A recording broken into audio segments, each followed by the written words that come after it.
ओम नमः सिद्धिभ्य। ओम नमः सिद्धिभ्य।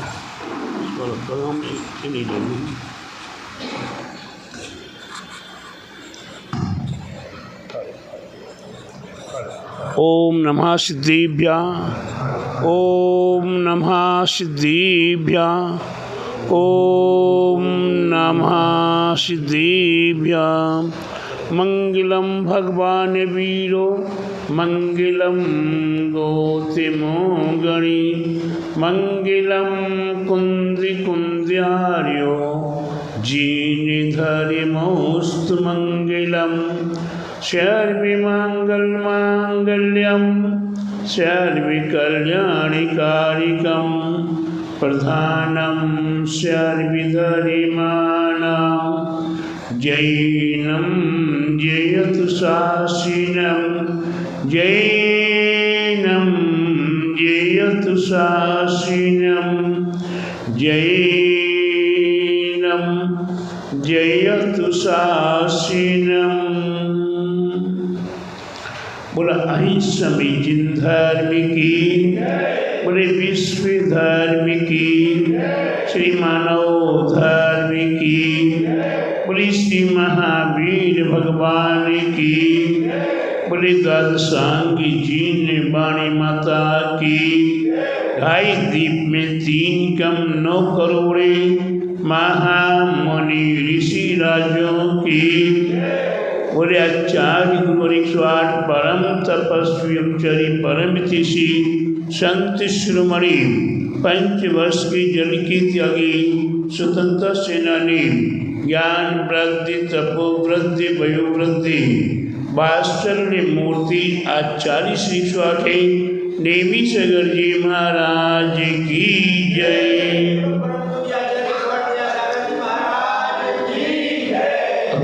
ज्ञानवत वायु भावना की जय। भव्यात्माओं, यहाँ 16 कारण भावना, जिन 16 कारण भावनाओं के भाने से, जिनकी चिंतन करने से, जिनकी आराधना करने से हम भव्यात्माओं को तीर्थंकर प्रकृति प्राप्त हो सकती है। हम तीर्थंकर बन सकती हैं। ये शक्ति हमारे आप के पास है। उस शक्ति को व्यक्त करने के लिए हम भव्यात्माओं को चाहिए कि हम ऐसी 16 कारण भावनाओं का निरंतर भाना शुरू करें। दर्शन विशुद्धि, विनय संपन्नता, शीलवृत्ति और अवीक्षित ज्ञानोपयोग। आज चौथी भावना है अवीक्षित ज्ञानोपयोग भावना। हम भव्यात्माओं के लिए ज्ञान की प्राप्ति, वैसे कहा जाता है कि निगूढ़ अवस्था से हमारा जीवन शुरू है। कहाँ से शुरू है? निगूढ़ अवस्था से शुरू है। उस अवस्था में हमारे आपके पास कितना ज्ञान था? अक्षर का अनंतमा भाग ज्ञान था।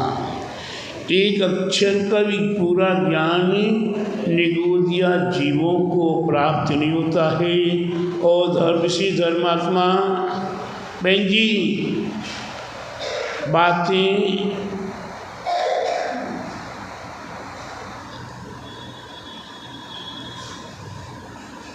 विशेष अवस्था में हमारे आपके पास वही ज्ञान धीरे धीरे वृद्धिगत होता हुआ केवल ज्ञान को भी प्राप्त कराने में समर्थ हुआ करता है।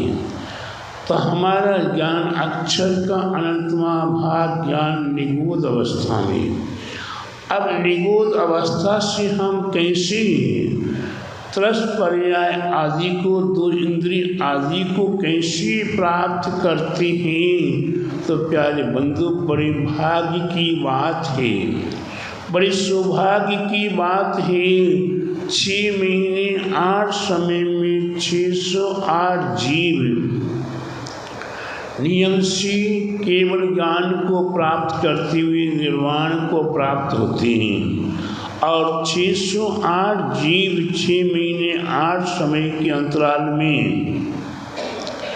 नित्य निगोद से, जो जीव निगोद से आज तक निकला नहीं है, तो नित्य निगोद से 6 महीने 8 समय के अंतराल में 608 जीव त्रस पर्याय को 2 इंद्रिय 3 इंद्रिय आदि को प्राप्त होती हैं।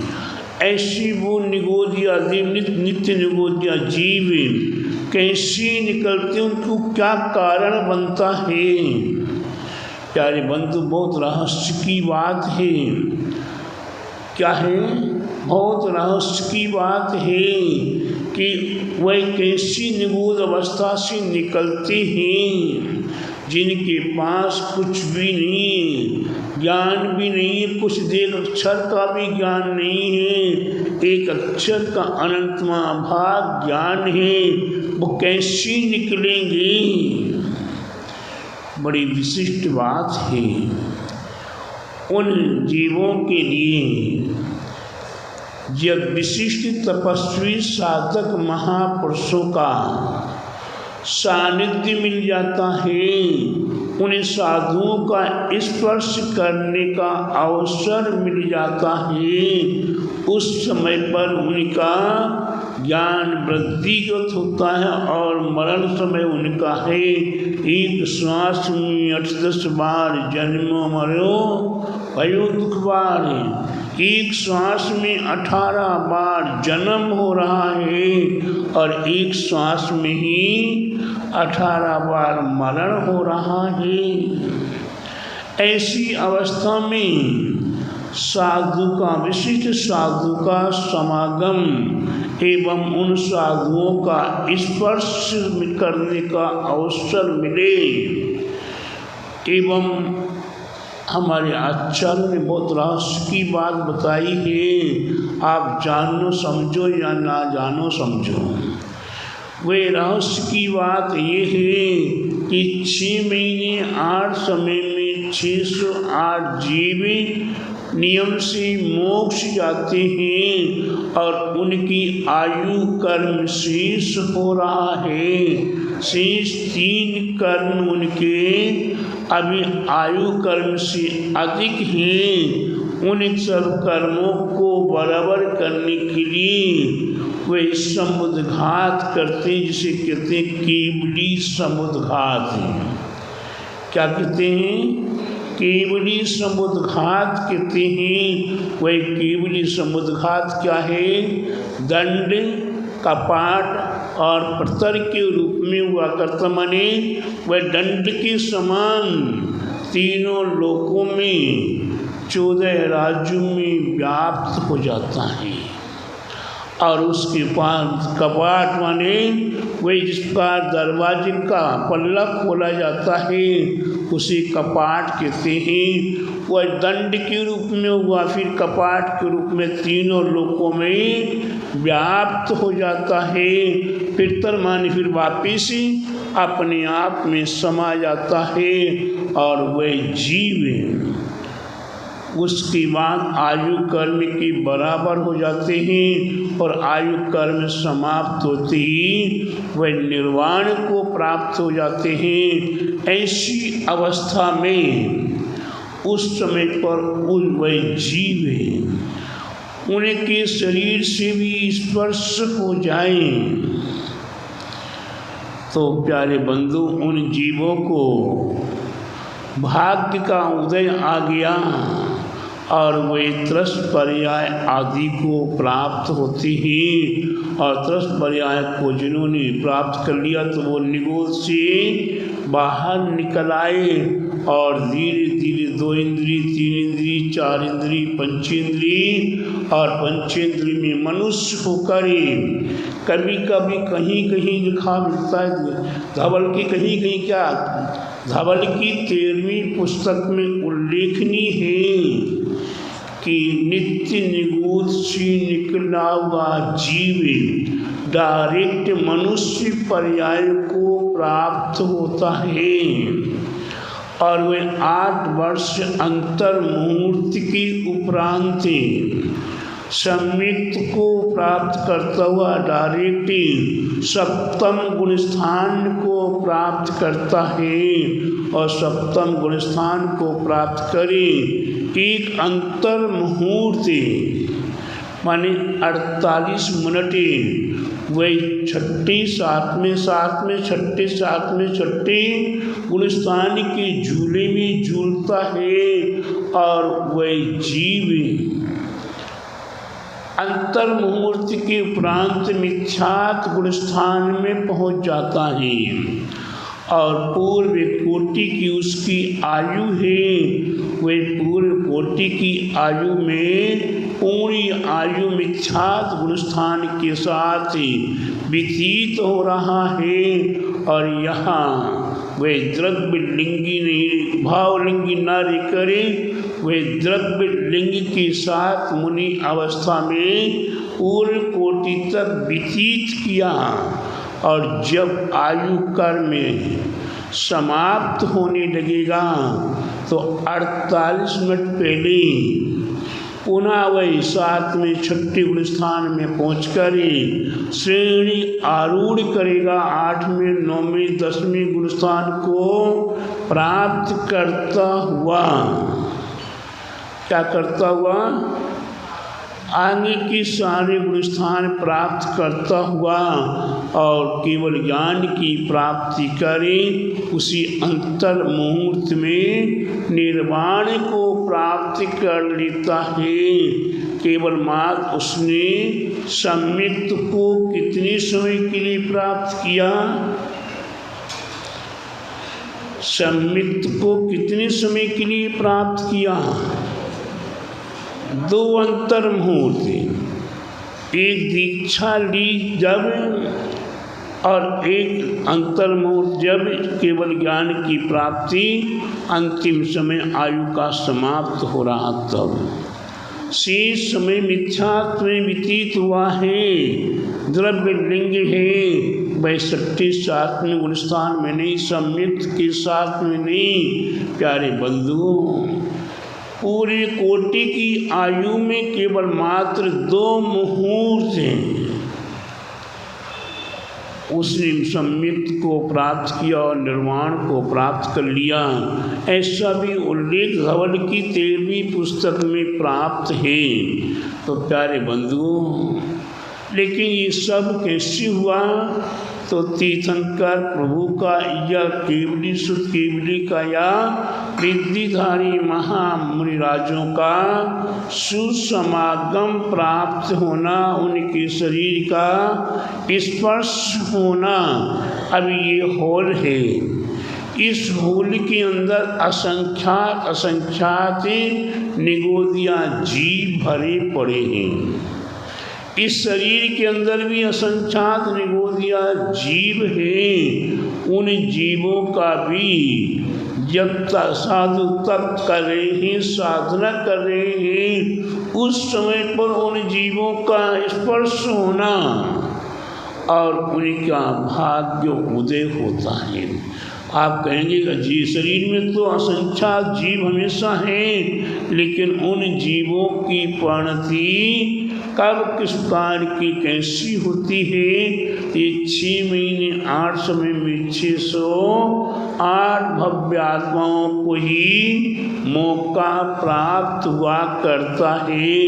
जिसे कि मान लीजिए अभी आप लोग बैठे हैं, असंख्यात व्यक्ति बैठे हुए मान लीजिए, इनमें से वही सुन पाएगा जिसका विशिष्ट ज्ञानोपयोग हुआ होगा, अन्यथा वो अपने इधर उधर अन्य क्रियाओं में व्यस्त रह जाएगा। उसे इस ज्ञान का महत्व समय में नहीं आ रहा है, उपदेश का महत्व समय में नहीं आ रहा है।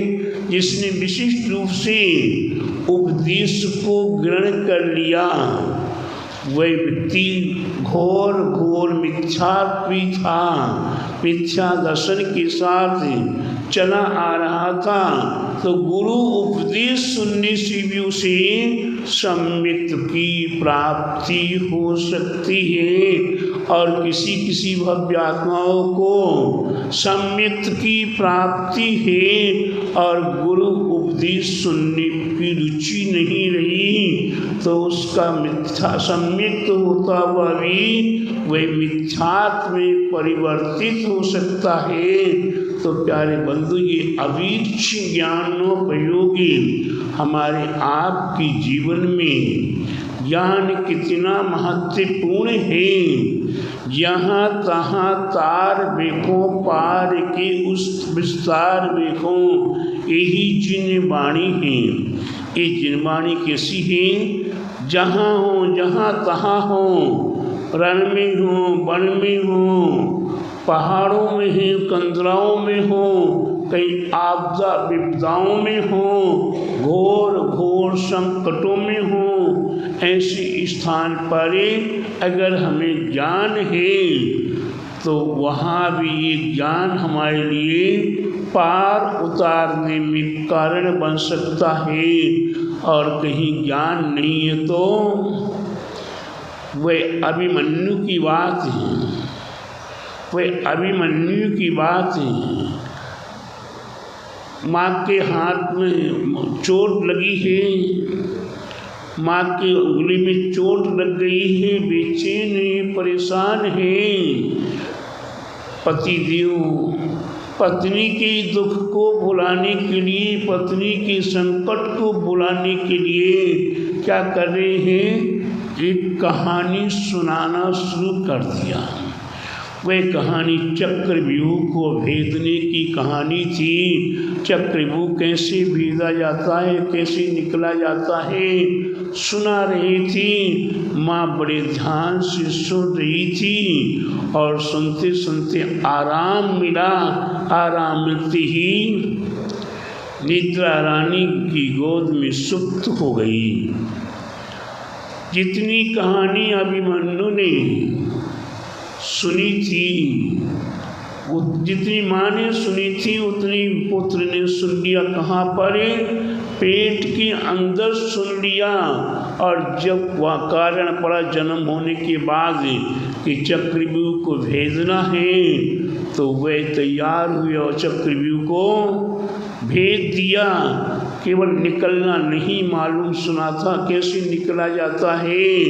तो प्यारे बंधु, ये ज्ञान की बलिहारी है जो इतना ज्ञान गर्भ अवस्था में भी श्रवण करने की शक्ति है। और हम और आप आज तो कितनी उम्र वाले हो गई, पढ़े लिखे हो गए, अपने आप में ज्ञानी पुरुष हो गए, होशियार बन गए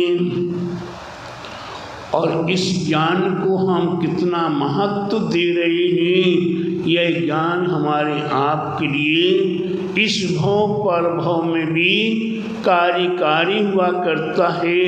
ये भवांतर में भी कार्यकारी। अगर आज मति ज्ञान शुद्ध ज्ञान हमें प्राप्त हो जाए, पूर्ण प्राप्त होगा तो यही मति ज्ञान शुद्ध ज्ञान हमें अवधि ज्ञान को प्राप्त कराने में भी कारण बनेगा। और इसको अवधि ज्ञान हो जाएगा, वही मन परिज्ञान को प्राप्त कराने में कारण बनेगा। और जिसके पास मना परिज्ञान हो जाएगा वही केवल ज्ञान को प्राप्त कराने में कारण बनेगा। और जिसे एक बार केवल ज्ञान की प्राप्ति हो जाए फिर उसे इस संसार में वापस आने की आवश्यकता नहीं है। निश्चित है कि उन्हें केवल ज्ञान के बाद निर्वाण प्राप्त होना ही है।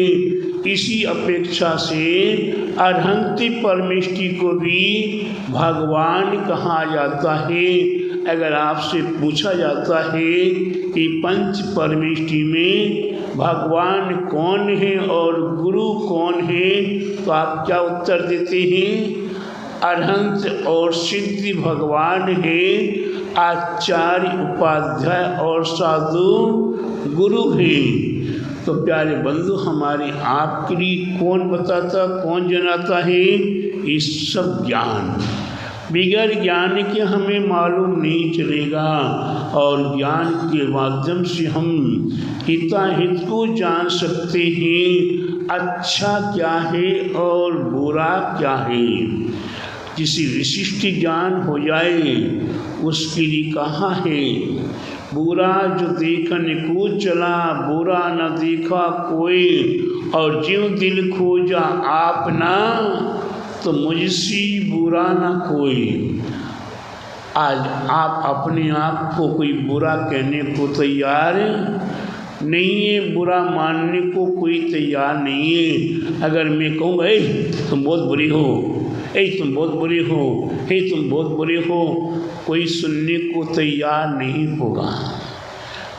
चाहे साधु भी कह रहे तो उनके पर भी अंदर गुस्सा आ जाएगी, सामने सामने कुछ नहीं कहेंगे, लेकिन मन के अंदर अंदर गुस्सा जागृत होगी अवश्य। तो प्यारे बंधु, नीतिकारों ने कितनी अच्छी बात कही, बुरा जो देखन को चला बुरा न देखा कोई, और जिन दिल खोजा आपना तो मुझसे बुरा न कोई। तो प्यारे बंधु, दुनिया में बुरा कौन है? अगर बुरा खोजने को निकल जाते हैं तो अरे ये मनुष्य बुरा है, उससे जब मिलते हैं तो उसके अंदर कोई गुण मिल जाता है, तब बुरा नहीं रहा। फिर और आगे बढ़ते हैं, इसमें बुरा होगा, ये बुरा है, ये बुरा है। जब उसकी परिचय होता तो उसके अंदर गुण मिल जाता है। यहाँ की अंतिम में विष्टा बुरी है। क्या है? सबसे बुरी कौन है? विष्टा है। और विष्टा को बुरा कह ही रहे हैं कि सामने से सुअर दौड़ा दौड़ा आता है, उस विष्टा को भी बड़े चाव से खाता है। माने उसमें भी गुण था, इसलिए वहाँ हलवा पूड़ी रख दो और विष्टा रख दो। सुअर किसको ग्रहण करेगा? हलवा पूड़ी को छोड़ देगा, विष्टा को पहले ग्रहण करेगा। तो उसमें भी गुण है। फिर कोई कहता कि सुअर बुरा है, तो उसमें भी कई गुण मान मिलते हैं। फिर बोला जाता सुअर की विष्टा बुरी है, तो सुअर की विष्टा को किसान लोग इकट्ठी करके और खेतों में डालते हैं, उससे फसल अच्छी आती है, वही भी अच्छा है। अंत में अपनी ओर आते हैं, मैं ही बुरा हूँ, दुनिया में कोई बुरा नहीं है, मेरा दिल ही बुरा है और मैं बुरे को खोज रहा था, बुरा बुरा, तो मेरा दिल ही बुरा है।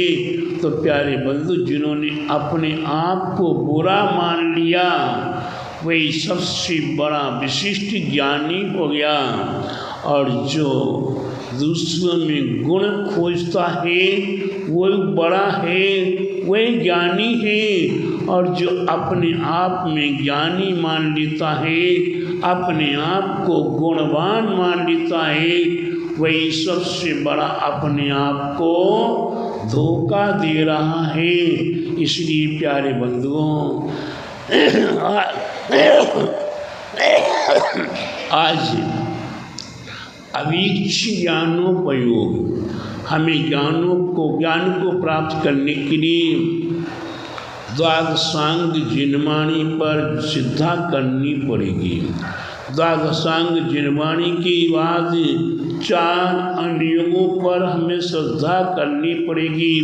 4 अनुयोगों के बाद हमें क्रम से, उल्टी क्रम से नहीं, सीधी क्रम से, जैसे स्कूल में जाते हैं और बच्चे क्रम से आदि पढ़ना शुरू करते हैं, 1 2 3 4 पढ़ना शुरू करते हैं, ABCD आदि पढ़ना शुरू करते हैं। ठीक उसी प्रकार से हमें बालक बनकर, अबोध बनकर हमें प्रारंभिक भूमिका से पढ़ना शुरू करना पड़ेगा।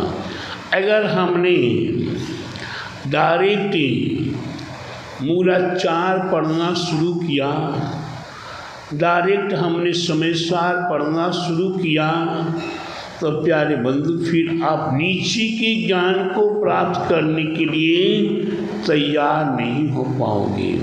और जब तक नीचे का ज्ञान नहीं होगा, वर्तमान योग का ज्ञान नहीं होगा, तो आप अपनी समाधि संलेखना भी अच्छे से नहीं कर सकते हो। क्योंकि हमारे समंतभद्र आचार्य महाराज ने रत्नकर्ण साक्षात्कार के अंदर कहा है, बोधि समाधि निधानम। वर्तमान युग कैसा है, बोधि को प्राप्त कराने में और समाधि को प्राप्त कराने में कौन सा अनुयोग काम में आएगा? वर्तमान योग ही काम में आएगा। समय सार द्रव्यान योग समाधि में काम नहीं आता है। समय सार, प्रवचन सार, नियम सारे हमारे आप के लिए समाधि संलेखना में काम नहीं आता है। अगर काम आएगा तो वर्तमान योग ही आएगा। क्योंकि जब दिल दिमाग ठीक रहता है, स्वस्थ रहते हैं, शरीर में प्रसन्नता रहती है, तब आप ज्ञान योग का भी चिंतन कर सकते हो, द्रव्यान योग का भी चिंतन कर सकते हो। लेकिन जब अस्वस्थ अवस्था होती है, कमजोर अवस्था होती है, उस समय पर वर्तमान योगी इस सहाय रूप से हमारे लिए याद आ सकता है और वही हमारे लिए समाधि को प्राप्त कराने में कारण बनता है। तो हम क्रम से ही जब हमें ज्ञान प्राप्त करना है तो हमारी भूमिका जब तक मजबूत नहीं हो, जिस प्रकार अगर आपको 7 मंजिल की बिल्डिंग बनानी है, 7 मंजिल का महल बनाना है, तो आपको क्या करना पड़ेगा? आपको भूमि के अंदर नींव मजबूत करनी पड़ेगी। अगर आपकी नींव मजबूत नहीं है तो 7 नहीं 70 मंजिल की बिल्डिंग भी आप बना लो, लेकिन थोड़ा सा ही धोखा आएगा और उस झोंके में धोखा आएगा और वह बिल्डिंग सहाय रूप से ध्वस्त हो जाएगी। इसलिए अपनी बिल्डिंग को मजबूत बनाने के लिए, मुक्ति रमा को प्राप्त करने के लिए वर्तमान योग, चाणान योग, काणान योग और द्रव्यान योग, इस क्रम से जो अध्ययन करेगा उसी का ज्ञान अवीक्ष ज्ञानोपयोग ज्ञान कहलाएगा। ऐसी ज्ञान को प्राप्त करने के लिए प्रत्येक भव्यात्माओं को प्रयासरत रहना चाहिए। करत करत अभ्यास के जड़ मत हो ज्ञान। कितनी सी अज्ञानी पुरुष हो जिसने 12 वर्ष अध्ययन किया था, 12 वर्ष गुरुकुल में अध्ययन किया था और अंत में उसे कोई ज्ञान की प्राप्ति नहीं हुई। जब उसे घर जाने के लिए मौका हुआ तो अंत में वहाँ की जो व्यवस्थापक थे, जो वहाँ के शिक्षक थे, जो गुरुजी थे, उनने क्या कहा उस बालक को, तुम तो गोबर के गणेश हो। उसे ये बात चुभ गई। चुभने के उपरांत वह अपने घर की ओर वापस आ रहा है। आते आते उसे एक जगह कुछ बच्चे गिल्ली डंडा खेल रही थी, डंडा टूट गया, बच्चे व्याकुलित हो रहे थे। उसने एक डंडा कहीं से व्यवस्था किया और लाकर बच्चों को दे दिया। बच्चों के हाथ में एक पुस्तिका थी, वह पुस्तिका थी भक्तामर की। और जैसे उसने पन्ना पलटा तो 6 नंबर का श्लोक सामने आ गया। 6 नंबर के श्लोक की उसमें विधि आराधना लिखी हुई है और उसने उसको कहा कि भाई ये पुस्तक मेरे काम की है, मेरे को दे दो। बच्चे ने सहाय रूप से दे दिया। वही बालक जो गोबर का गणेश था वही जंगल में चला जाता है और जंगल में जाकर उस भक्तमल की 6 नंबर के श्लोक की आराधना करना शुरू कर देता है और संपूर्ण विधि अनुसार उसने साधना की, उसी ज्ञान की प्राप्ति हो गई। तो प्यारे बंधु वही शास्त्रार्थ करने के लिए भी तैयार हो गया। कहने का तात्पर्य कि ज्ञान की प्राप्ति के लिए हम और आप अपने आप को क्या माने? महाज्ञानी। हम तो उन्हें मानते हैं कि महाज्ञानी जो प्रवचन चल रहा है और अपनी पूजा में विराम नहीं करते हैं वह तीर्थंकर तुल्य हैं। ये अपनी माला फेरने में विराम नहीं करते हैं वो तीर्थंकर तुल्य हैं। और जो प्रवचन में एक एक अक्षर को ध्यान से सुनने का प्रयास करते वो कौन समझते अपने आप को? गोबर की गणेश। हम बिल्कुल भी ज्ञानी नहीं हैं। हमें ज्ञान प्राप्त करना है तो हमें ज्ञान कहाँ से मिले, कैसे मिले? और गुरुजनों से ज्ञान प्राप्त हो रहा है उस ज्ञान को कैसे स्वीकार करें? जिस प्रकार से सीप स्वाति नक्षत्र में बरसात हो रही है तो वह सीप क्या करती है? एक बूंद जल को तड़पती है कि मुख फाड़ के हम बैठ गए, एक बूंद जल तो मेरे को मिल जाए। वह हाथी स्वाति नक्षत्र का एक बूंद जल के लिए त्रस्त होता है। वह नाग एक बूंद जल को त्रस्त होता है और उसे एक बूंद जल मिल जाए तो वह महान हो जाता है। वह मोती एक बूंद जल को प्राप्त कर लेता है तो वह मोती बसरा मोती, जिस मोती को कहा जाता है मोती की दलाली में सोना दिया जाता है, मोती की दलाली में हीरा दिया जाता है। हीरा की कीमत कम होती है, मोती की कीमतें ज़्यादा हुआ करती है। वह नाग महान हो जाता है जिस नाग को वह एक बूंद जल स्वाति नक्षत्र का मिल जाए तो उसकी मस्तिष्क में वह नागमणि तैयार हो जाती है। वह हाथी महान हो जाता है जिसे एक बूंद जल स्वाति नक्षत्र का मिल जाए तो गज मुक्ता बन जाता है। तो प्यारे बंधु जो पिपासु हुआ करते हैं, जो अपने आप को अज्ञानी से महाज्ञानी मानते हैं, मैं एक बहुत अच्छी बात आपको बताता हूँ।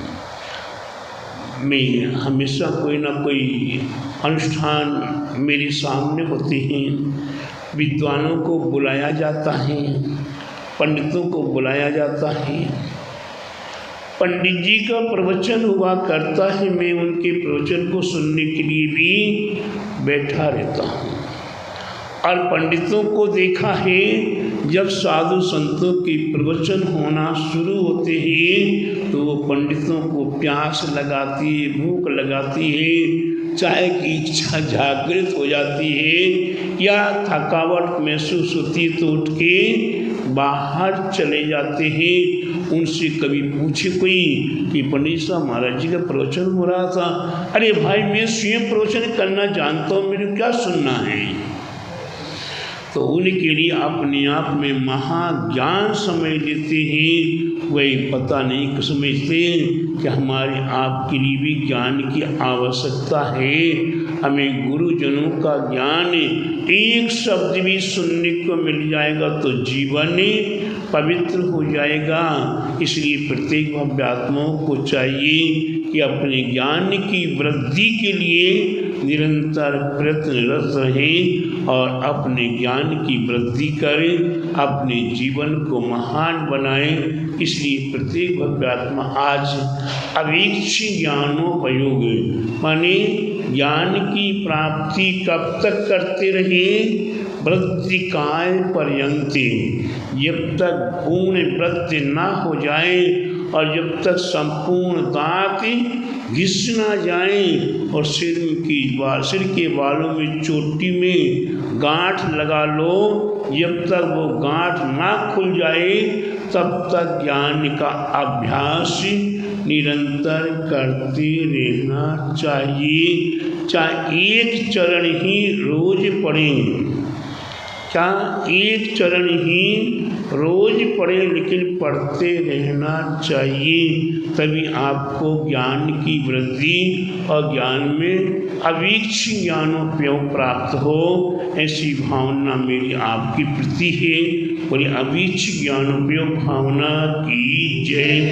बोले आचार्य गुरु 108 नेमी सगर जी महाराज की। बोले द्वादशांग जिन वाणी माता की जय। जा वाणी की ज्ञान ते सूजे लोकालो, शिववाणी मस्तक नमो सदा दीत लो।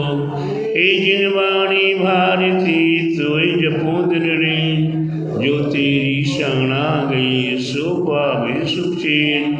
देव जीव अरिहंत को गुरु से बहु निर्ग्रंथ, दया धर्म पालो सदा यही मोक्ष का पंथ। सभी नौबार नमोकार महामंत्र का ध्यान करेंगे।